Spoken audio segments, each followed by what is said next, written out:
మన ఊరి రైతు ఛానల్కు స్వాగతం. ఈరోజు ఖమ్మం వ్యవసాయ మార్కెట్ తాజా ధరలు.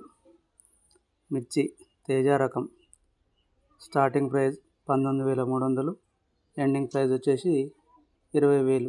మంచి క్వాలిటీ అయితే 21,000 కూడా పలుకుతుంది.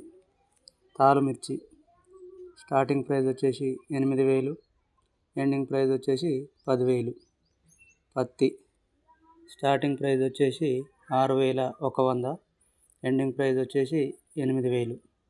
పెసలు స్టార్టింగ్ ప్రైస్ వచ్చేసి 5,000, ఎండింగ్ ప్రైస్ వచ్చేసి 7,500. కందులు స్టార్టింగ్ ప్రైస్ వచ్చేసి 6,800, ఎండింగ్ ప్రైస్ వచ్చేసి 7,500. ఇవే ఈరోజు ఖమ్మం వ్యవసాయ మార్కెట్ తాజా ధరలు. రైతు సోదరులారా, ఈ వీడియో మీకు ఉపయోగపడితే తప్పకుండా లైక్ చేయండి, షేర్ చేయండి. ఇంకా మన ఊరి రైతు యూట్యూబ్ ఛానల్ని సబ్స్క్రైబ్ చేసుకొని బెల్ ఐకాన్ నొక్కండి. ప్రతిరోజు తాజా మార్కెట్ రేట్లతో మళ్ళీ కలుద్దాం. ధన్యవాదాలు.